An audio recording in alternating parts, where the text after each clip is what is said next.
മൂന്നാർ പൂച്ചകളുടെ പിഴവ് തന്നെ പുതിയ ദൗത്യക്കാരനും ഉണ്ടാകുമോ എന്നാണ് അവസാനമായി സൂപ്പർ വേണ്ടയും ചർച്ച ചെയ്യുന്നത്. Shri K Suresh Kumar M L A, ഇപ്പം നിങ്ങളുടെ ഒരു വലിയ മുന്നേറ്റമായിരുന്നു അത്. അതിനോടുള്ള എല്ലാ ആദരവും നിലനിർത്തിക്കൊണ്ട് ചോദിക്കുകയാണ്, പിന്നീട് അത് വലിയ വ്യവഹാരങ്ങൾക്കും നഷ്ടപരിഹാരം നൽകലിലേക്കുമൊക്കെ എത്തിക്കുന്ന ചില പിഴവുകൾ കൂടി അടങ്ങിയതായിരുന്നു. ഇവിടെ ഇപ്പോൾ ശ്രീറാമിൻ്റെ നീക്കം നിങ്ങളിൽ നിന്നുകൂടെ പാഠം പഠിച്ചുകൊണ്ടാണ്, പഴുത അടച്ചുകൊണ്ടുള്ളതാണ് എന്നാണ് അറിയാൻ കഴിയുന്നത്. നോട്ടീസ് കൊടുക്കുക, സ്റ്റോപ്പ് മെമ്മോ, പിന്നെ ക്രിമിനൽ നടപടികളിലേക്ക് പോവുക, ഇങ്ങനെയൊക്കെ.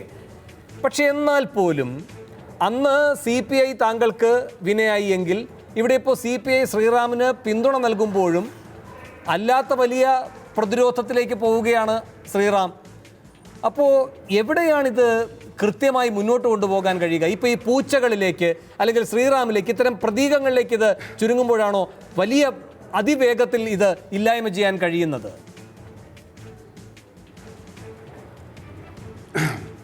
വേണു, ഇത് ഈ പൂച്ചകൾക്ക് പിഴവൊന്നും അവിടെ പറ്റിയിട്ടില്ല.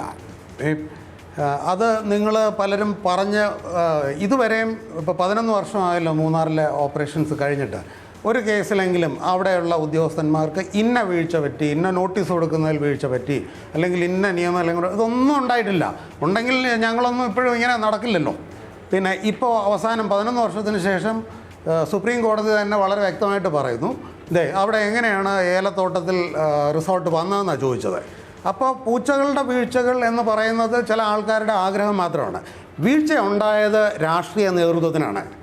എന്നോട് അവിടെ പറഞ്ഞ് ഏൽപ്പിച്ച ഒരു ബ്യൂറോക്രാറ്റ് എന്നുള്ള നിലയ്ക്ക് എന്നെ ഏൽപ്പിച്ച പണി ചെയ്യലാണ് ചെയ്തത്. ഞങ്ങൾ 3 പേരും അത് തന്നെ ചെയ്തത്. ആ ചെയ്തത് നാളെ മുതൽ അത് ചെയ്യണ്ട, അല്ലെങ്കിൽ നാളെ മുതൽ മൂന്നാറിൻ്റെ അകത്തുള്ളത് ചെയ്യണ്ട എന്ന് പറഞ്ഞത് രാഷ്ട്രീയ നേതൃത്വമാണ്. ഒരു 2 ദിവസം കഴിഞ്ഞപ്പോൾ മൂന്നാറിന് പുറത്തുള്ളതും ചെയ്യേണ്ടെന്ന് പറയുന്നു.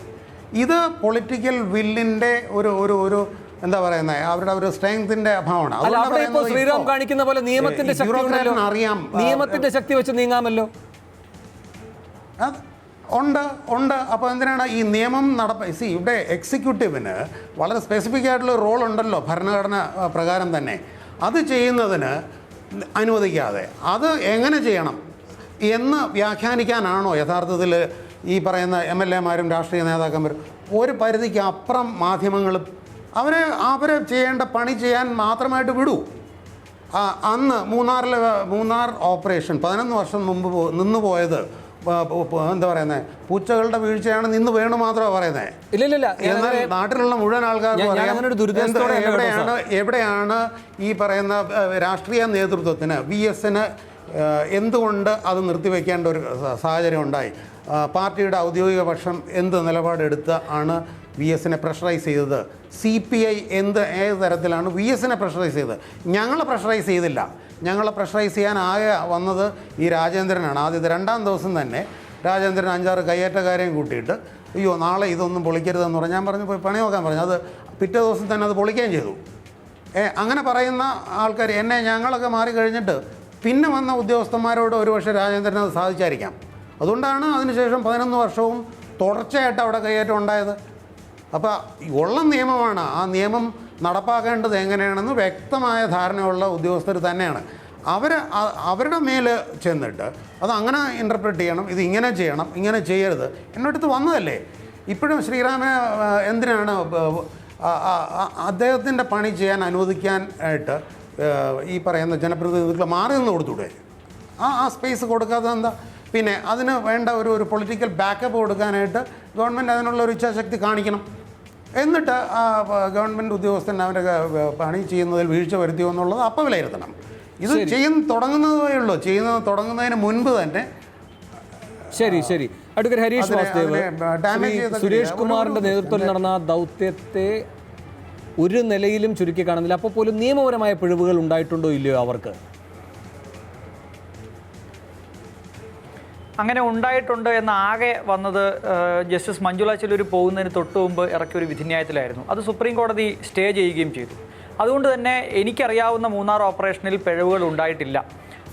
നിയമപരമായി സംഭവിച്ച ചില സംഗതികൾക്ക് അപ്പുറത്ത് രാഷ്ട്രീയപരമായി ഒരു പ്രയോറിറ്റി നിശ്ചയിക്കുമ്പോൾ ഏത് നിയമലംഘനത്തെയും ഒരുപോലെ കാണണം എന്ന് ശ്രീ സുരേഷ് കുമാർ അദ്ദേഹത്തിന് നിയമത്തിന് പുറത്തുള്ള ഒരു അധികാരവും ഉണ്ടായിരുന്നില്ല. ബന്ധപ്പെട്ട വകുപ്പുകളെ കോറിലേറ്റ് ചെയ്യാനുള്ള പവറായിരുന്നു കൊടുത്തിരുന്നത്. അത് അദ്ദേഹം ഭംഗിയായി ഉപയോഗിച്ചു. അങ്ങനെ ഉപയോഗിച്ചപ്പോൾ ചില രാഷ്ട്രീയ പാർട്ടികളുടെ ഓഫീസിനോട് കർക്കശമായ ചില നിലപാടുകൾ സ്വീകരിച്ചപ്പോൾ പ്രയോറിറ്റിയിൽ അത് വരുന്നത് ആദ്യം തന്നെ ആയിക്കോട്ടെ എന്ന് തീരുമാനിച്ചപ്പോൾ അത് വേണ്ട, പൊതുസമൂഹം പറയുന്നത് എങ്ങനെയാണെന്ന് വെച്ച് കഴിഞ്ഞാൽ അവരെ ഏറ്റവും അവസാനം പിടിക്കേണ്ടതാണ്, എല്ലാ നിയമലംഘനവും കഴിഞ്ഞതിന് ശേഷമേ രാഷ്ട്രീയ പാർട്ടിക്കാരെ തൊടാവുള്ളൂ എന്നൊരു ന്യായം ആളുകൾ പറയുന്നു. എനിക്കത് ന്യായമായിട്ട് തോന്നുന്നില്ല.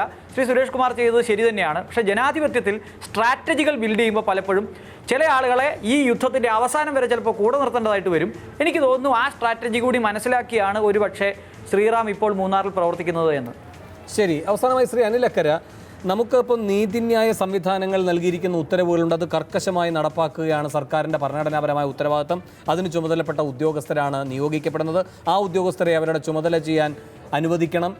ഇങ്ങനെയൊക്കെ ഒരു ആഗ്രഹചിന്ത വെച്ച് പുലർത്താൻ കഴിയും. പക്ഷേ പ്രായോഗിക യാഥാർത്ഥ്യത്തിലേക്ക് വരുമ്പോൾ ഇത് എത്രമാത്രം നടക്കുമെന്ന് നമുക്കറിയുന്നതാണ്. കേരളത്തിൽ എവിടെയും നടക്കാത്തൊരു കാര്യം മൂന്നാറിൽ മാത്രമായി നടക്കും എന്നെങ്ങനെയാണ് സ്വപ്നം കാണാൻ കഴിയുക?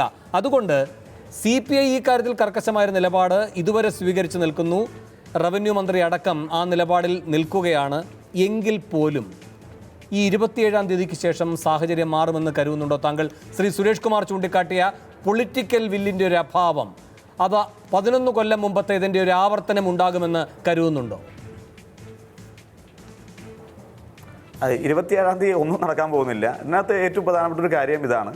എല്ലാ പട്ടയങ്ങളിലെ പാറമട ഖനനം അത് ഒരു കാരണവശാലും നിയമപ്രകാരം ഇപ്പോൾ നടത്താൻ കഴിയില്ല. അത് ഭേദഗതി ചെയ്യാൻ ഗവൺമെൻറ് ശ്രമിക്കുകയാണ്. അതിനെതിരെ ഞങ്ങൾ ഉൾപ്പെടെയുള്ള ആളുകൾ വളരെ സ്ട്രോങ് ആയി നിൽക്കുന്നുണ്ട്. ഈ ശുപാർശയിൽ രേഖപ്പെടുത്തിയ ഒരു പ്രധാനപ്പെട്ട വിഷയം അത് തന്നെയാണ്. പ്രധാനപ്പെട്ട ശ്രീ രാജേന്ദ്രനോട് ചോദിക്കുകയുണ്ടായി, ഇത് കേരളം മുഴുവൻ നടപ്പിലാക്കാൻ പറ്റുമോ? നടപ്പിലാക്കിയല്ലോ. തൃശ്ശൂർ ജില്ലയിലെ വലക്കാവ് കോറി വിഷയവുമായി ബന്ധപ്പെട്ട് 4 പട്ടയങ്ങൾ, എല്ലാ പട്ടയങ്ങളിലെ കോറി നടന്നതുമായി ബന്ധപ്പെട്ടും ക്രഷർ നടന്നതുമായി ബന്ധപ്പെട്ടും അവിടെ ഈ തൃശ്ശൂർ ജില്ലാ കളക്ടർ 4 കോറികൾ തിരിച്ചെടുത്ത് ഭൂമി സർക്കാരിൻ്റെതാക്കി മാറ്റിക്കഴിഞ്ഞു. ഇതിനകത്ത് ഏറ്റവും പ്രധാനപ്പെട്ട പ്രശ്നം ഇതാണ്. പാറമട ഖനനം എല്ലാ പട്ടയങ്ങളിൽ നടത്തുന്നത് നിയമവിരുദ്ധമാണ്. പാറ സർക്കാരിൻ്റെ ഉടമസ്ഥയിലുള്ളതാണ്. പാറ ഒരു കാരണവശാലും പട്ടയ ഭൂമിയിൽ ഉണ്ടാവില്ല. പിന്നെ എങ്ങനെയാണ് വന്നത്? അതൊക്കെ വളരെ പരിശോധിക്കേണ്ട ഒരു വിഷയം തന്നെയാണ്. ഇവിടെ മുഖ്യമന്ത്രി വിളിച്ചു ചേർക്കുന്ന യോഗത്തിൽ ഇവരെല്ലാവരും അഭിപ്രായം പറയും. മുഖ്യമന്ത്രിയുടെ ശൈലി പറയും, വരട്ടെ, നോക്കട്ടെ, കാണാം, എല്ലാം ഇപ്പോൾ നടക്കില്ലല്ലോ, എല്ലാം ഒറ്റയടിക്ക് തീരില്ലോ. ഞാൻ പങ്കെടുത്ത യോഗങ്ങളിലൊക്കെ എനിക്ക് മനസ്സിലായതാണ്. തൃശ്ശൂർ ജില്ലയിലെ പട്ടയങ്ങൾ വിതരണം ചെയ്യാൻ വേണ്ടി 31/12/2016 യോഗം വിളിച്ചു ചേർത്തു. 3 മാസത്തിനുള്ളിൽ പട്ടയം കൊടുക്കുമെന്ന് പറഞ്ഞു. ഇനി അതിനാകെ 5-6 ദിവസം മാത്രമാണ്, ഒന്നും നടന്നിട്ടില്ല. അപ്പോൾ ഇതിനകത്ത് ഒന്നും സംഭവിക്കാൻ പോകുന്നില്ല. ഇത് CPM അറിയാതെ ഒറ്റയടിക്ക് രാജേന്ദ്രൻ പറയുമെന്നാണോ വേണു ധരിച്ചിരിക്കുന്നത്? മാർക്സിസ്റ്റ് പാർട്ടിയുടെ മുഖ്യമന്ത്രി അറിയാതെ ശ്രീ രാജേന്ദ്രൻ പ്രതികരിക്കുമെന്നാണ് ധരിച്ചിരിക്കുന്നത്. ഇവരെല്ലാവരും കൂടിയുള്ള നാടകമാണ്. ഇവർക്ക് പ്രധാനപ്പെട്ട വേണ്ടത് എല്ലാ പട്ടയങ്ങളിൽ പാറ ഖനനം നടത്താനുള്ള അനുമതി കിട്ടണം.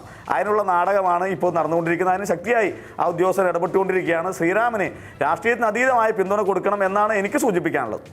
വളരെയധികം നന്ദി. ചർച്ചയിൽ പങ്കെടുത്ത എല്ലാവർക്കും. 27-ാം തീയതി മുഖ്യമന്ത്രി വിളിച്ചിരിക്കുന്ന യോഗം തന്നെയാണ് ഈ വിഷയത്തിൽ നിർണായകം. ആ യോഗത്തിന് ശേഷം അറിയാം ശ്രീറാം വെങ്കട്ടരാമന് വിലങ്ങ് തടിയാകുമോ അതോ മുന്നോട്ടുള്ള പോക്ക് സുഗമമാകുമോ മൂന്നാർ ദൗത്യത്തിൽ എന്ന്. ഈ ചർച്ചയിൽ പങ്കെടുത്ത എല്ലാവർക്കും ഒരിക്കൽ കൂടി നന്ദി. സൂപ്പർ പ്രൈം ടൈം അവസാനിക്കുന്നു.